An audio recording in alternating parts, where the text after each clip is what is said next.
So it's time to kill Raszageth and there's no time to research. Don't worry, I got you, so let's get started. Oh boy, I hope you're sitting down because this one is a banger, so let's take it phase by phase. In phase 1, tanks, be aware of electrified jaws. This is your tank swap mechanic and it will be a very good habit to not stand on top of each other when tanking this boss. More on this in a second. Healers, I hope you're ready to sweat because there's a lot of stuff here to heal, but let's start with the electric scales. So, random people will get this dot and this will make them vulnerable to other mechanics, so I hope you have an eye on them because you need to spot heal them. As for the fun stuff, 3 people will get static charge. These are 3 bombs that will explode after a while, dealing more damage the closer people are to them. So we have them spread quite generously from each other, and people without it move into the boss hitbox to take less damage. After they explode, they leave a storm zone that we'll actually use for the next mechanic.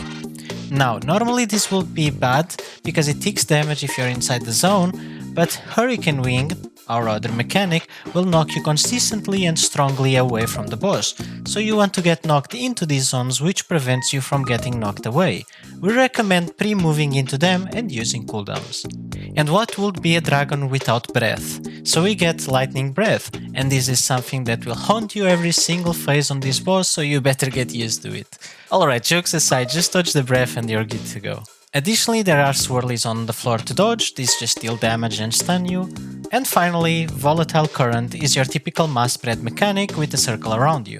After it explodes, and this deals quite heavy damage by the way, it spawns a spark that needs to be stunned, interrupted, dispelled, knocked, whatever you can do to CC or interrupt or dispel, doesn't matter, just do it.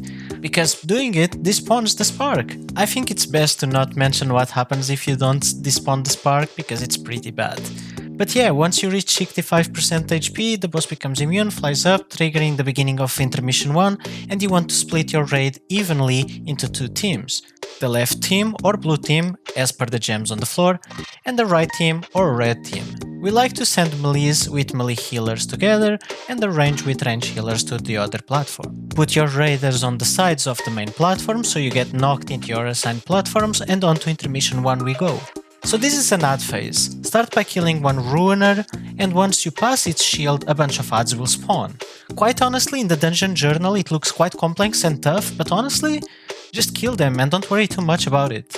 The problem in this phase is that the boss keeps breathing on us from the platforms and you have to constantly dodge and move the ads. Easier said than done because these ads keep casting stuff, so you'll need interrupts. A lot of them. Once you finish all 3 sets of ads, step on the teleporter and you'll fly away into phase 2. And in phase 2, electrified jaws, electric scales, lightning strikes and volatile current, they're all back. However, we're getting additional stuff, starting with Storm Surge. Now this is a shield that Raszageth puts on herself and starts pulsing hard raid damage, increasing higher and higher each pulse. Until 25 seconds are over, the raid is dead or we break the shield.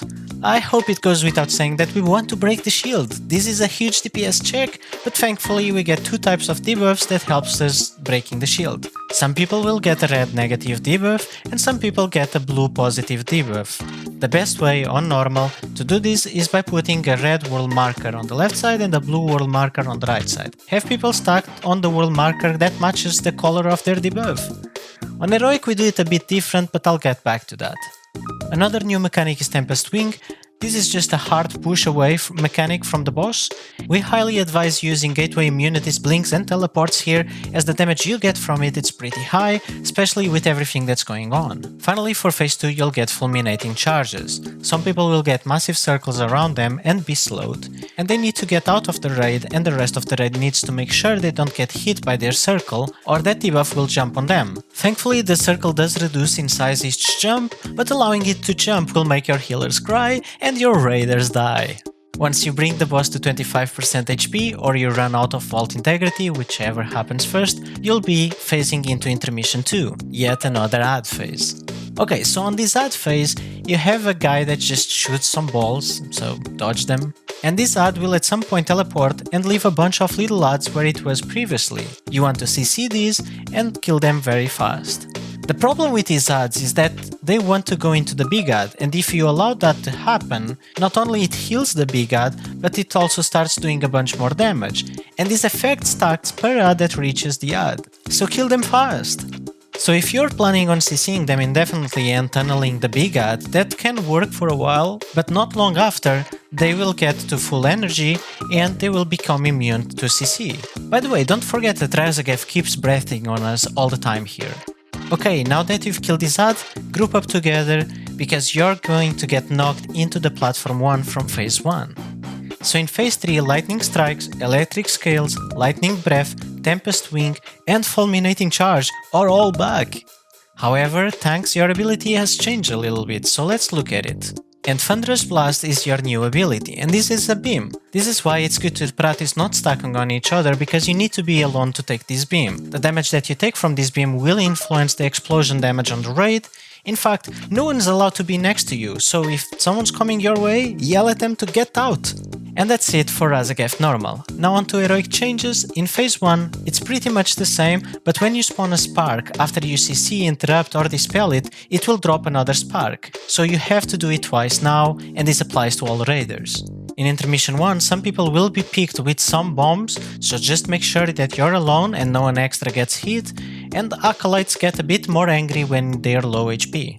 On to phase 2, and here's where things start to getting trickier. In normal you can kinda get away with an accidental touching of people with different polarities, but on heroic it's pretty unforgiving. To minimize movement and avoid unwanted touching, we have our raiders spread in a circle around the boss, and negatives will go inside the boss and positives just group up.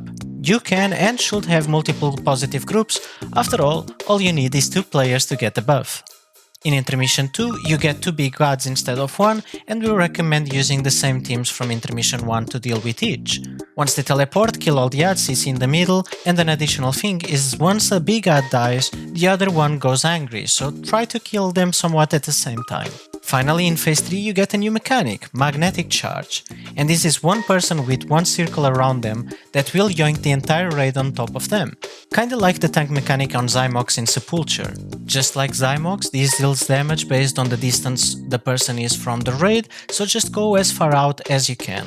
All in all, what I can say about this fight is what's really difficult about it is all the overlaps of all the mechanics that you're gonna get, so you're gonna have to experiment a lot with cooldowns and when you want to use gateways. But that's it for Raszageth. Alright, thank you for watching, and if this has helped you at all, please consider hitting the like and subscribe buttons, and I'll see you on the next one. Take care!